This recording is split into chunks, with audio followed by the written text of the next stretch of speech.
E aí, a partir desse momento que eu entendo como é que está a mente desse indivíduo, eu vou entender também algumas comorbidades, porque hoje a depressão, a ansiedade são as doenças mais prevalentes do mundo. Inclusive, ela leva às outras doenças, como o infarto miocárdico, que mais mata, e cada vez mais associado com outras doenças imunológicas.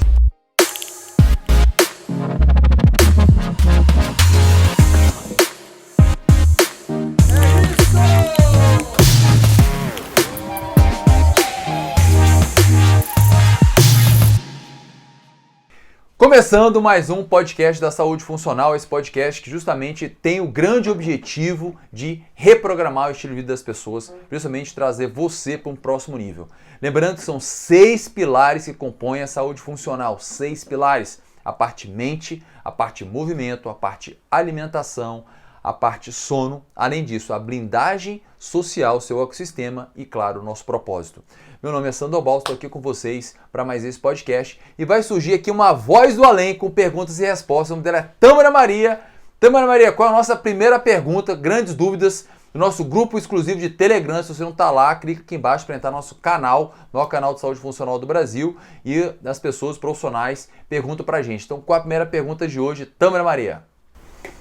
Qual é o tema do podcast de hoje? Qual é o tema do podcast de hoje? O tema do podcast de hoje é justamente falar sobre os 6 pilares da saúde funcional, onde iremos tratar de um por um, por que aconteceu, como é que foi, e essas perguntas vão surgir por aqui. Boa, muito bom. Vamos lá, Tâmara Maria. Por que são 6 pilares? Por que são 6 pilares? Olha só, cuidado com o que você está me perguntando aí, viu, Tâmara? Vai me pegar hoje aqui, vamos lá. 6 pilares, eu lembro que há 25 anos, 26 anos aí de profissão, a gente falava de alguns outros pilares, meio aleatórios, mas basicamente era o quê? Exercício. Eu fui formado para fisiologia do exercício. E então a ideia era trabalhar, e foi muito bom por muito tempo, até que as coisas foram evoluindo e a gente começou a trazer mais pesquisas da importância da atividade física, os estudos de Pfaffenberger, de Blair, da década de 80, de Harvard, 30 minutos. E a gente começou a entender sobre essa questão que não era só exercício. E aí surge o quê? O papel do movimento. E quando a gente fala desse pilar movimento, a gente fala claramente de um processo anti-inflamatório quando você faz uma contração muscular. Então os grandes estudos, principalmente do Blue Zone, são os 4 países do mundo onde as pessoas vivem mais de 100 anos, não tem como base eles fazerem exercício físico, e sim o quê? Atividade física.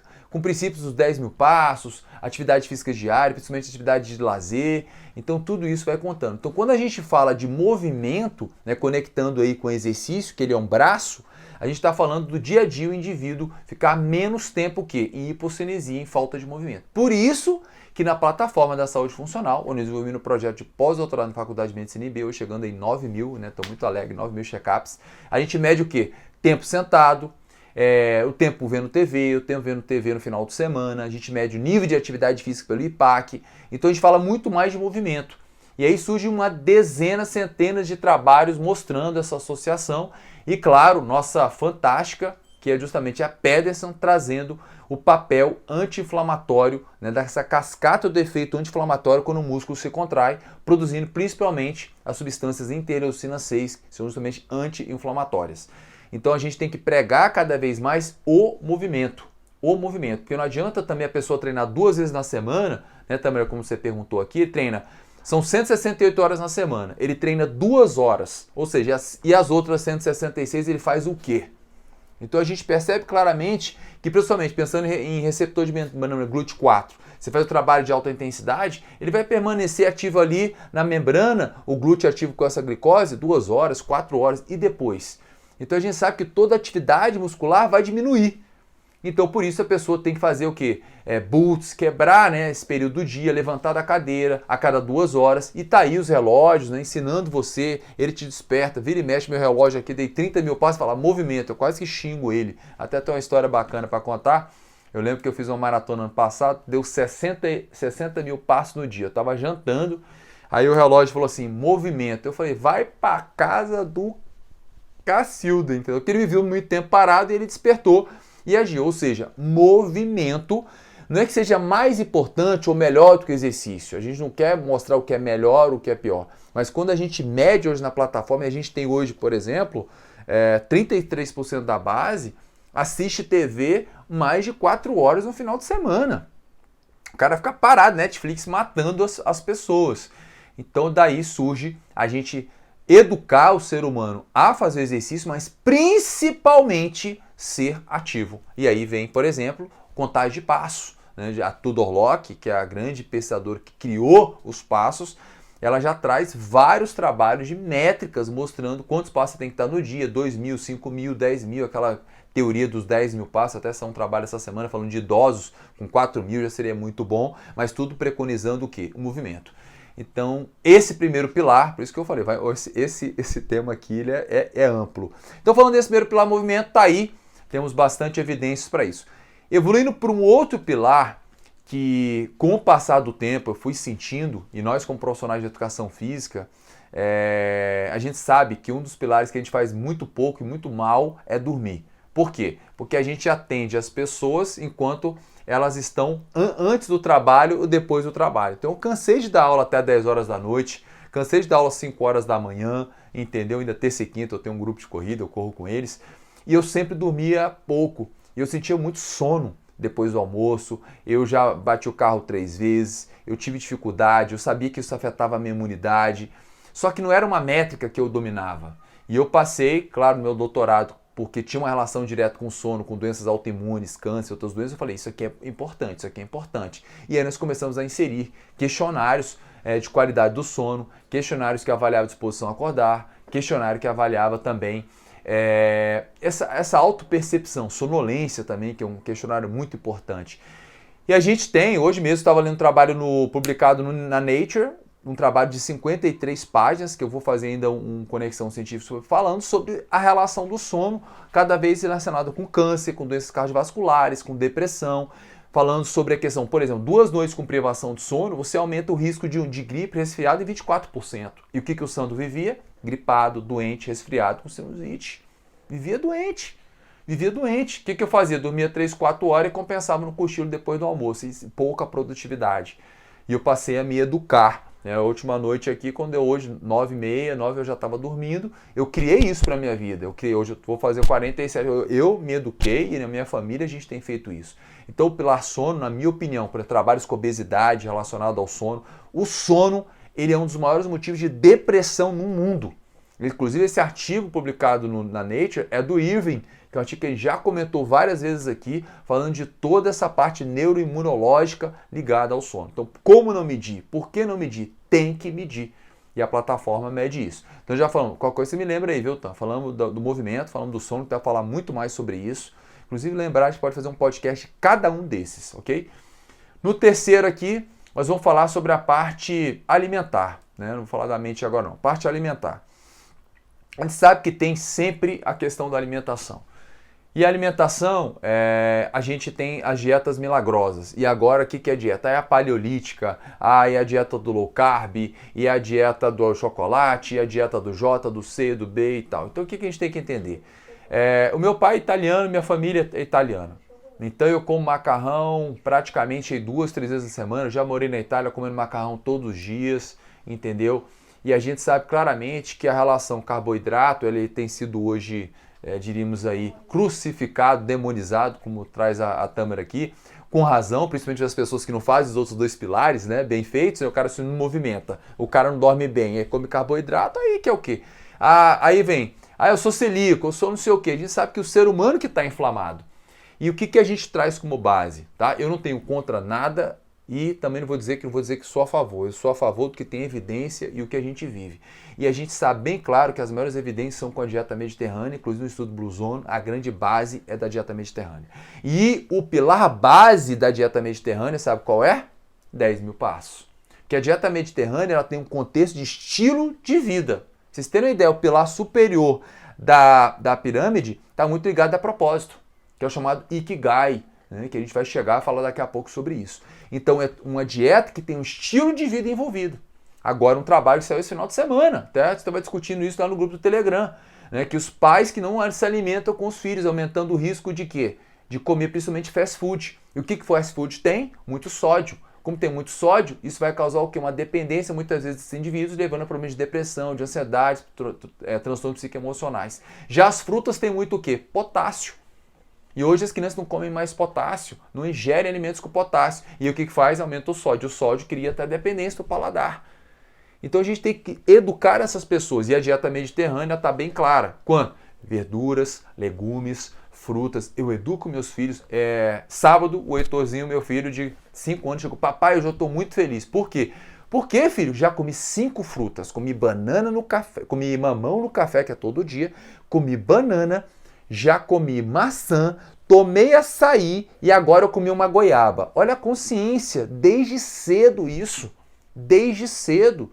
Já criando essa consciência alimentar. Verduras, legumes, mais carnes brancas, né? Peixe. Aí você pode pensar o que você quiser. Mas os trabalhos estão claros em relação a isso, entendeu? Então, se eu tomo meu vinhozinho, todo dia eu tomo um vinhozinho, como um pedacinho de chocolate a mais, mas agora hoje eu já comi.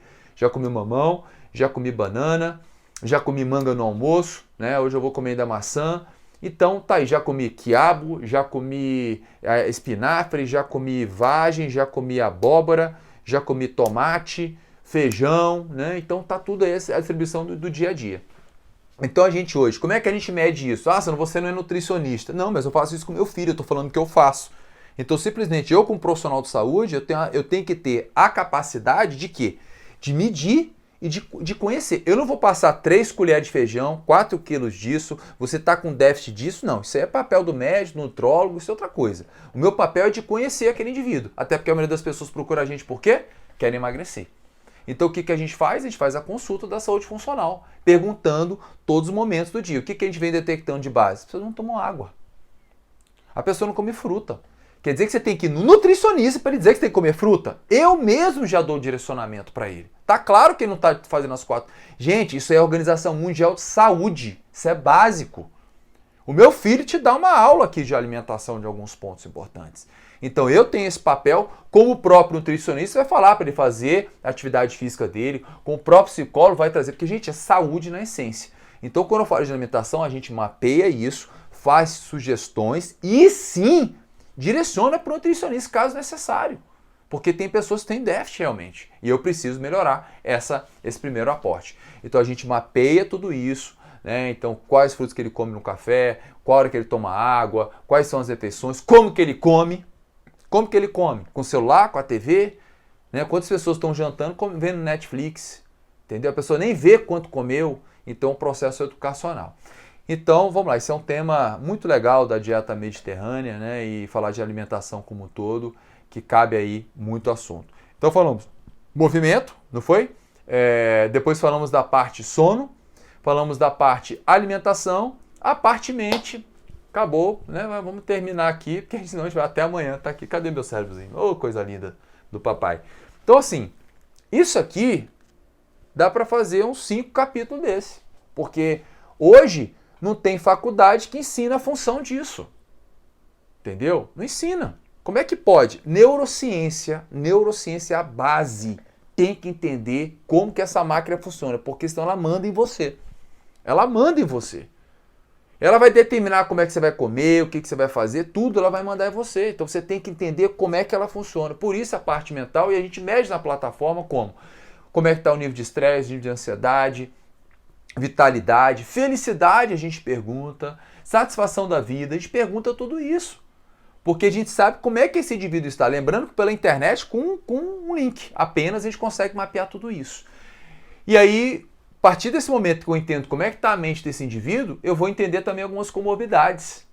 Porque hoje a depressão, a ansiedade são as doenças mais prevalentes do mundo. Inclusive, ela leva às outras doenças, como o infarto miocárdico, que mais mata, e cada vez mais associado com outras doenças imunológicas. Então a gente passa a fazer um trabalho de mindfulness, que já não estou falando de prescrição, então entender a parte mente, entender como é que a pessoa acorda, entender como é que a pessoa vai dormir. Então isso tudo é fundamental. Quando a gente falou de sono, nem falei sobre isso, mas o ponto é entender como é que é a rota desse indivíduo. Surge um problema, como é que ele faz, o que o sabota, o que alavanca. Então eu vou te falar, eu estudei muito para falar isso para vocês. Isso aqui não é brincadeira.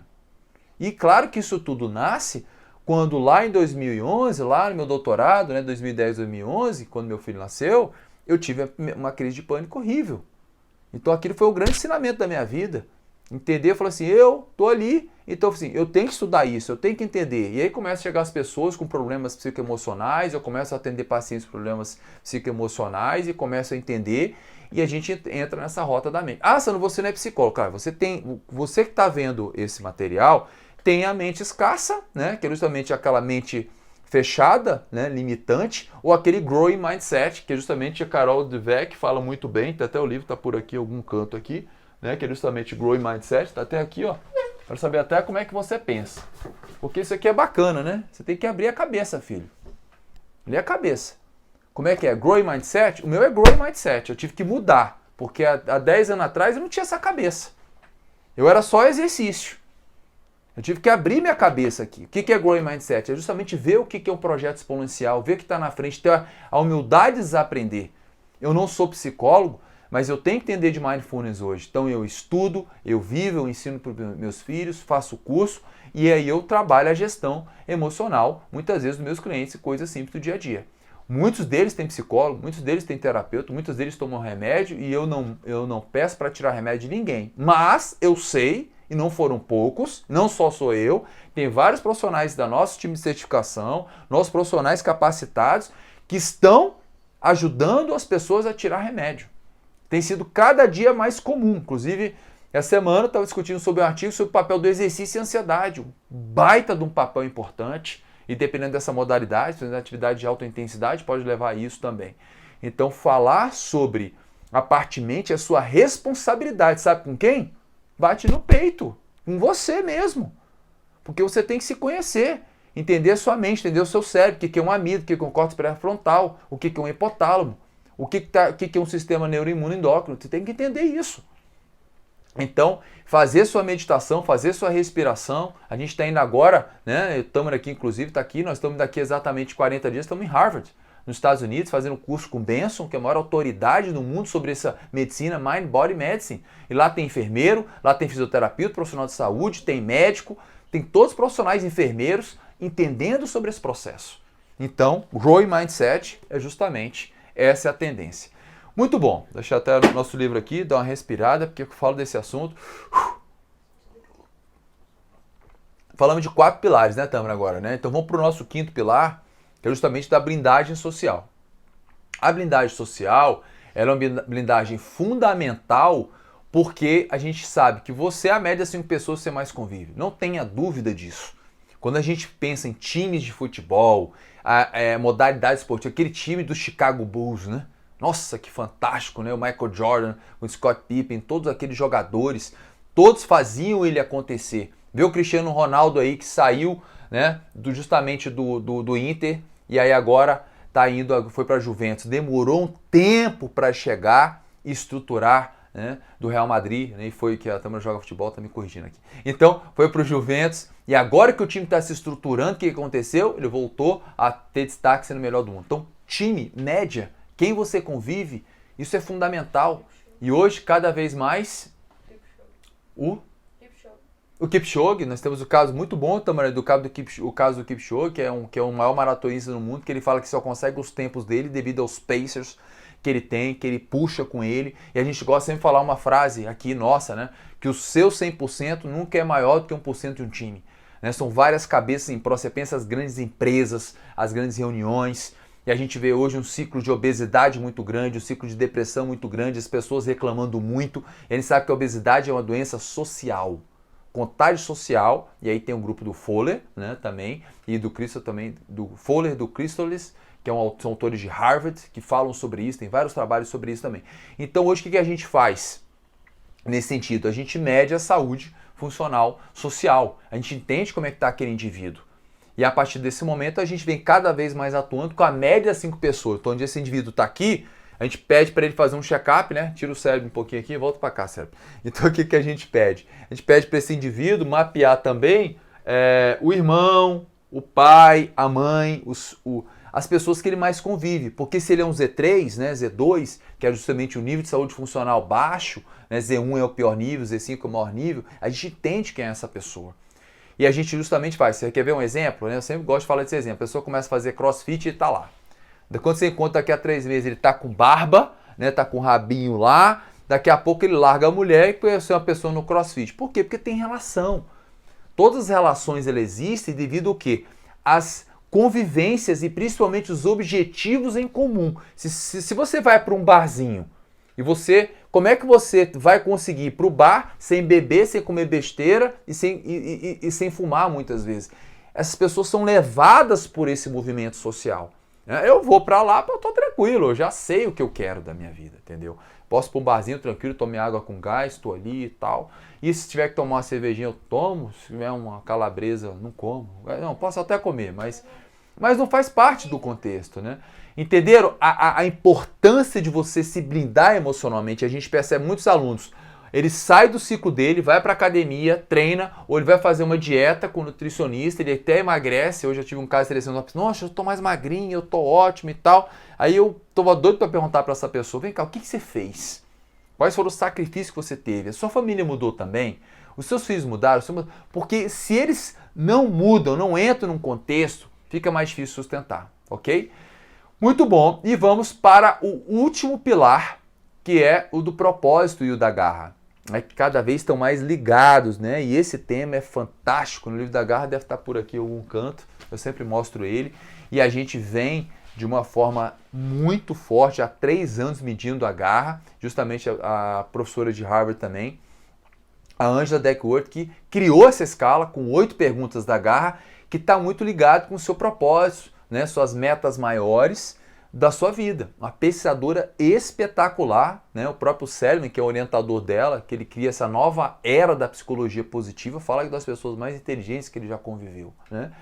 E ela vem medindo isso com CEOs de empresas, com atletas, hoje tem sido feito em escolas, tem sido feito agora com pessoas medindo o quê? Que tem menos burnout. Você tem N trabalhos, medimos agora as pessoas também com garra, com um estudo grande, com 7.000 pessoas, quem tem mais garra tem menor adiposidade corporal. Então, a garra e o propósito, a gente mede isso hoje. Porque as pessoas, elas têm um grande, não é o defeito, elas não são treinadas para o longo prazo. Elas não são treinadas por longo prazo. As pessoas querem o quê? Os prazeres efêmeros. É o dia a dia. Ele quer o quê? Ele quer sentir aquele gosto daquela comida. Ele quer comprar aquilo no curto prazo. Ele não pensa no longo prazo. E por isso você tem que ter clareza do que você quer. Ter uma visão. Porque você vai sempre ser tentado ao dia a dia. E aí quando você entende que a pessoa tem baixa garra, você vai treinar essa garra e deixar claro para ela. Tá vendo que você vem sempre pulando de galho em galho? Eu não quero ser o seu próximo professor. Eu não quero ser a próxima pessoa da sua fila. Eu quero te educar, te ensinar um caminho sustentável de aprendizado, em que nós somos co-criadores desse processo, você e eu. No início vai ser 50-50, depois vai ser 70-30, depois você vai andar só.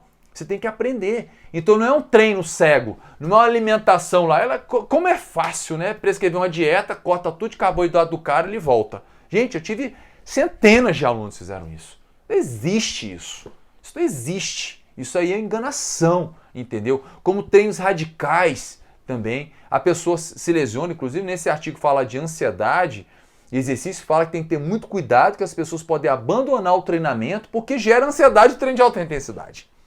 Então ele fala, cuidado com o treinamento de alta intensidade. Então percebe que quando eu entendo esse indivíduo, eu entendo o propósito dele, a gente tem maior perspectiva dele continuar, sustentar e se transformar, porque a transformação ocorre com a educação, onde ele vive aquilo e principalmente ele está consciente que é um dos primeiros princípios do treinamento esportivo, o princípio da conscientização. Saiba o que faz, que ficará mais fácil você perseverar e continuar. Não sei nem se está na Bíblia isso, mas está bem com cara de alguma coisa por aí, entendeu? Então esses 6 pilares, né, de uma forma resumida aqui, ele vem de uma construção de vários trabalhos científicos, onde a gente consegue hoje estar medindo e reprogramando o estilo de vida da pessoa. Por isso que não dá para falar apenas de exercício. Você vê que eu estou aqui falando não sei quantos minutos e exercício é uma pequena parte. E essa é a história resumida dos 6 pilares. Tama Maria até saiu, ela foi tomar um cafezinho e está voltando agora de tanto que empolguei falar dos 6 pilares. Tama Maria! Dá para falar mais sobre isso? Dá ou não dá? Ou se dá. Vambora. Então vamos lá. Outra pergunta, acho que já sanou várias delas, né? Com esse brainstorm inicial de o que são os 6 pilares, quais são, por que eles foram criados. E a pergunta vem aí. Como é que você avalia esses pilares, né? Porque a gente sabe, você já mostrou a importância com evidência científica realmente de que os 6 pilares são algo válido e que precisa ser levado em consideração. Mas como que o profissional pode avaliar esses 6 pilares mesmo para saber se o aluno está bem ou se o aluno está mal? Ótimo. O grande trabalho que a gente vem tendo hoje, desde que eu criei, né, a plataforma, lembrando que o Sando ele vem tabulando questionários e mais questionários ao longo dos anos para colocar dentro da plataforma algo fácil, digerível para você e criar principalmente a métrica da saúde funcional por meio desses questionários. A gente utiliza vários questionários validados e para cada um desses pilares a gente utiliza alguns deles, né, em alguns dos momentos para isso. Então, por exemplo, na parte do sono a gente tem vários, como eu comentei, a sonolência, a gente vai começar a utilizar a escala de Pittsburgh também, a gente vem utilizando algumas escalas, né, justamente de autopercepção em relação à escala visual analógica. Um ponto fundamental é essa escala da Garra, né, que são 8 perguntas, muito simples de medir e as respostas são muito impactantes. Em nível de movimento, a gente tem várias métricas, que eu acredito que uma das mais importantes, na minha opinião, hoje é o tempo de TV.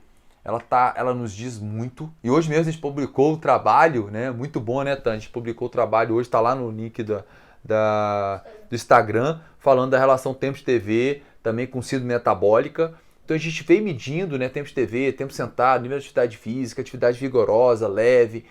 A gente tem aí também, na parte da alimentação, a gente faz um questionário, praticamente um recordatório do dia, de como é que é a alimentação desse indivíduo e pergunto como é que é no final de semana, até para ter uma ideia geral.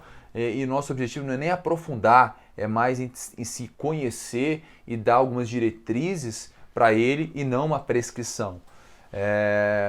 O que podemos falar aqui da parte mente, a gente tem, né, as medidas de mente, na parte de ansiedade, estresse, felicidade, satisfação da vida e principalmente os medicamentos que esse indivíduo vem utilizando, que a gente sabe que muita gente está tomando antidepressivo, ansiolítico, medicamentos para dormir. Então a gente vem medindo dessa forma e cada vez evoluindo mais, né? Então, você sabe também, o pessoal está aqui, cada vez tem um questionário novo, cada vez tem um formato novo para justamente ajudar o profissional da saúde funcional. Medir isso, principalmente essas pessoas entenderem que hoje o check-up da saúde funcional é seu exame de sangue, entre parênteses, mente e corpo. O que a gente quer realmente é que você utilize ele, né, você que está aí do outro lado, independência profissional, ter essa métrica sua para se acompanhar ao longo da vida. Porque a gente sabe que as pessoas que têm esse estilo de vida vão viver mais. A gente já mostrou aqui em vários programas nossos a relação de estilo de vida, alguns pilares importantes para você pode viver 40, 50 anos a mais depois de 50 anos, né? Então a gente consegue medir por questionários validados e estão todos detalhados, mastigados para você. O mais difícil a gente já fez, agora é utilizar. Vamos para frente. Legal. Então tá tudo mastigado, tudo lá dentro da plataforma da saúde funcional. É isso? Perfeito, fácil para eles. Vamos embora ajudá-los. Vamos servir essa sociedade a viver melhor. E já dando gancho para a plataforma, legal. A gente chegou aí essa semana com o nosso recorde aí de 9.000 check-ups. Estamos muito felizes aí com 9.000 vidas impactadas através da saúde funcional. Muito bom. E falando nisso, né, nessas 9.000 pessoas, de acordo com os dados que a gente consegue avaliar na plataforma, qual é o pior pilar, o que mais aparece nesses 9.000, onde a galera tem o maior gargalo aí dos 6 pilares da saúde funcional? Qual é? Que pergunta, ela é muito importante isso, porque a gente hoje não trabalha mais com achômetro, né? A gente trabalha com métrica e hoje a gente sabe que 60% da base hoje relata ansiedade. Isso é muito bom porque a gente vê que está no caminho certo, grandes desafios em relação à mente e como prescrever. Isso aí é assunto para outro podcast. Ansiedade é o top hoje dos nossos biomarcadores. Então é o top pior, né? Pior dos biomarcadores. Né? Beleza, ótimo. E aí, falando dos pilares, já pensando na parte da prescrição, para você, na sua vivência prática, qual é o mais desafiador para ser prescrito dos pilares? Pensando aí a fundo dentro dos pilares, né? Não pensando de forma geral também, mas talvez dentro dos pilares aí que a gente avalia. Qual é o pior para ser prescrito, mais desafiador? A gente vem já também, hoje a gente deve estar chegando em 4.500, 5.000 dados sobre a medida que ela é polêmica, entre aspas, a gente fala pouco dela, que é o perdão. Nós temos aí 4 medidas de perdão, né? Que a pessoa perdoa, tenta perdoar, pode perdoar e não perdoa, e está ligado a um trabalho que comparou o pessoal que faz musculação, faz pilates. Eu diria que esse é um biomarcador muito importante porque ele tem uma conotação muito forte religiosa. E a gente sabe que não é esse o nosso papel, é entender que o perdão tem sim muitas evidências, né, com a conexão mente e corpo, dor e vários outros aspectos ligados à saúde como um todo. Então quando a gente mede o perdão hoje, a gente percebe um indivíduo que tem uma relação com inflamação. Quando a gente vê que a pessoa não perdoa, que isso aí hoje em torno de 8% da base, nós estamos falando aí de praticamente 800 pessoas, né, não perdoam, imagina só. A gente vê diretamente ligado com doenças e também um baixo nível de saúde funcional. Como treinar isso? Isso é um assunto para outro podcast, mas para nós é um grande desafio e quando a pessoa percebe isso, é uma transformação muito grande. Então eu acredito que para prescrever perdão, já acredito que o perdão é uma dobradinha, né? Ele tanto é difícil para prescrever quanto é difícil para perdoar. Né? Então eu acredito, difícil não, porque não é uma palavra que a gente gosta de usar, né? Não é fácil. Desafiador aí, mas né? É desafiador, tanto para prescrever quanto para o próprio indivíduo tomar ciência disso. Legal. E aí, para fechar, acredita aí que é um desafio agora, uma pergunta aí para te colocar aí em meio desconforto, para ser legal aí também no final. Qual é o pilar mais importante?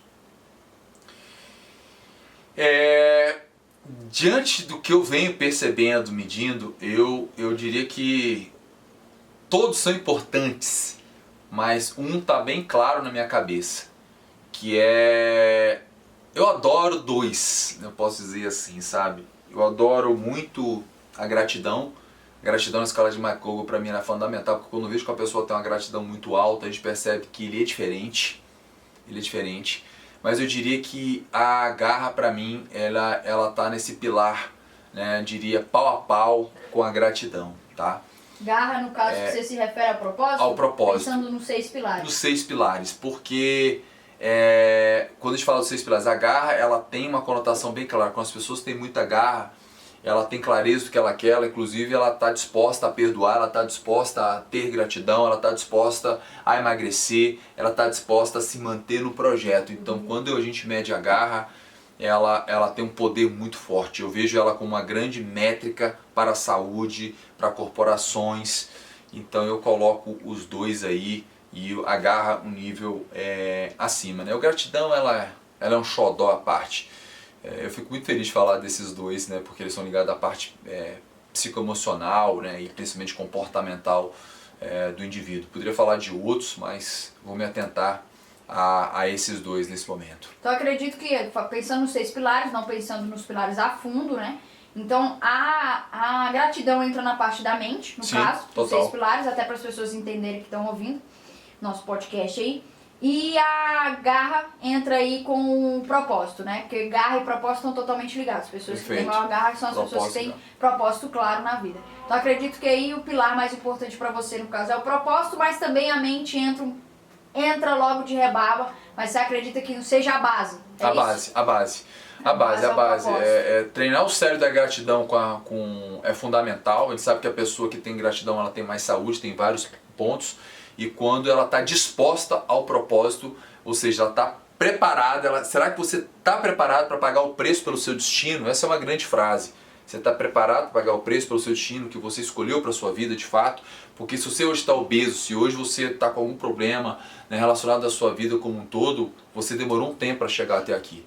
E aprender com tudo isso e mudar a rota, né, do seu destino é um preço a ser pago e com a garra é fundamental. Né? Respondemos, Tamara Maria? Respondeu. E para fechar mais uma vez, esse fechar. É o último para a gente encerrar mesmo, a gente já tem que fechar mesmo. O que você fala agora para os profissionais em relação aos pilares e aí, os profissionais vão ficar prescrevendo, a melhor forma é prescrever um pilar, que no caso o exercício e o movimento, ou prescrever 6? É uma boa pergunta, ainda bem que eu já passei dessa fase e a gente vem ensinando isso no nosso treinamento, nosso curso de educação. Eu acredito que não só os profissionais, né, também Maria, mas eu acredito que todas as pessoas têm que entender que o ser humano sempre foi e sempre vai ser sistêmico integral. Ele não é isolado, ele não é fracionado, ele não é só um braço, ele não é só até porque o cérebro faz parte do seu corpo. Então entender e prescrever os 6 pilares não é mais uma obrigação, é uma realidade. Ela é total, não tem como você educar o seu filho de forma diferente, né? Você pensar isso numa faculdade, pensar em qualquer questão de saúde, então, como um todo. Então fecho aqui, né, trazendo esse podcast tão rico, tão forte, né, no seu dia a dia. Aplique, reveja, anote. Espero realmente ter somado para você. Obrigado aí também pelas perguntas, a participação foi muito rica hoje. E eu quero pedir um favor para vocês. Lembrem, deixe seu joinha aqui, gerando valor para você, deixe suas perguntas, participe, direcione, compartilhe esse podcast com outras pessoas que precisam melhorar a sua ansiedade, seu estresse, algum pilar da sua vida, isso é fundamental. Clica aqui nas notificações, se inscreve no canal, que esse é o nosso papel. Lembrando que o nosso propósito massivo e transformador, 1 milhão de vidas, né, por meio do nosso check-up da plataforma de saúde funcional em 2025. Tamo junto, podcast Saúde Funcional cada vez mais forte, cada vez mais profissional, cada vez mais entrega. Esse é o nosso realmente trabalho, a nossa missão aqui com vocês. E até breve para mais um podcast gerando valor para vocês. Abraço e até logo.